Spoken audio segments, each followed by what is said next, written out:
Hi guys, we're now at the grounds of the Angkor Temples. The sun is directly above us, it's really hot and I'm drenched in sweat.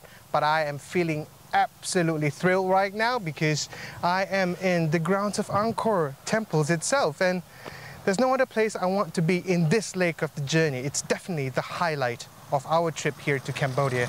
Yep, this is my first visit in Angkor Wat, and just a few minutes in, I'm really amazed already. Over the next couple of days, we'll be exploring this place in detail, and I've been told it's a structured way of doing this. There's the Grand Circuit, the smaller circuit, and another temple further away known as Ban Tre Se. That's right, so stay tuned and we will be keeping you up to date and the lowdowns of the Angkor Temples itself. Yep.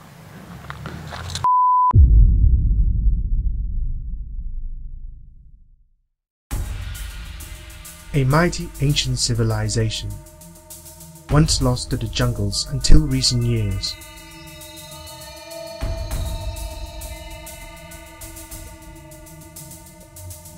At the height of its power, this ancient city sustained a population of over 1 million people, making it the oldest known megalopolis. With city grounds as big as Los Angeles, the Angkorian Empire reigned over much of the Southeast Asian region in the 900s. In this episode of One Last Stint, Livon and I are in Siem Reap. We are here for one sole reason, and that is to see the infamous Angkor Temples. I have to admit, since I first heard about the Angkor Temples, I have been deeply fascinated by it, by its history, architectural feats, right up to how it was discovered just over 1 millennia later.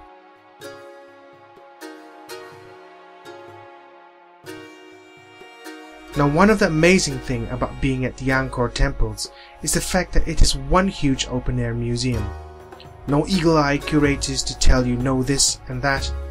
The legacy and history is all laid out right in front of your eyes. The best part is, you don't see the exhibits, you explore them. Every nook and crack is dared to tell a story. And for the more interesting ones, well, it does help having a bit of Wikipedia whilst you're out there. Whatever it is, you're bound to be awestruck the moment you step foot through one of the many Angkor temples. For most people, it will likely be through the amazing gates of the Bayon Temples. Well, I am now at the south gate leading towards the Bayon Temple complex. It consists of 4 gates and this is merely just one of the 4. And what we are seeing here right now is an archway.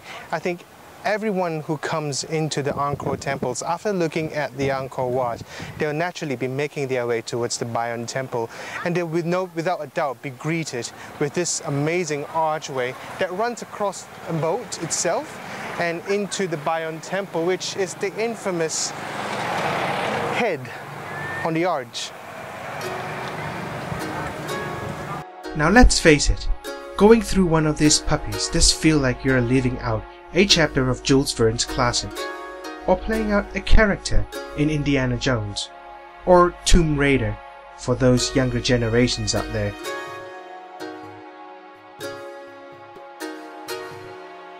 I've always get a good buzz going through the corridors. I suppose it's got to do with the inner child in me, ever craving for a sense of exploration. I'm quite certain it exists in every adult as well. Hence the Angkor Temples are a giant playground for the child-minded adults. Okay, so much for the Bayon Temple.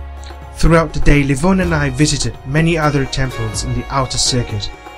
This one is particularly worth mentioning. So I'm now in Preah, one of the larger complexes in Angkor. It's not as well visited as Angkor Wat, but nonetheless it's an amazing structure in itself. It was built as a temporary residence for King Jaraman VII while he was constructing Angkor Thom. Much of Preah is now left in rubbles, and to add to the pain, it has been battling against the forces of nature for hundreds of years. As much as it hurts me to see this ancient structure go down, it also leaves me in awe how nature gradually and patiently reclaims its territory. But Preah is far more than just rubbles and age-old trees. the intricacies of the design and decoration still impresses. The amount of details in each of the carvings and still how well preserved they are until this day is commendable for both the original artisans and the historical restoration team. As a whole, our first day was nothing less than an overwhelming experience, so much to absorb in so little time.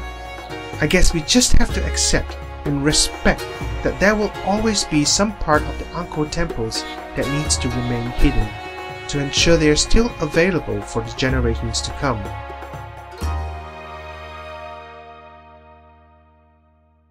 Okay, and that's pretty much all the time we have left for this episode of One Last Stint. Now, if you really enjoyed the episode, don't forget to leave us a comment down below. And if you're keen to wait for our next episode to come out and be notified as soon as it becomes available, click on the subscribe button over there. And if you'd like to check out our previous episodes on One Last Stint, right here. That's pretty much it, boys. So have a safe travel, and I'll see you in our next episode.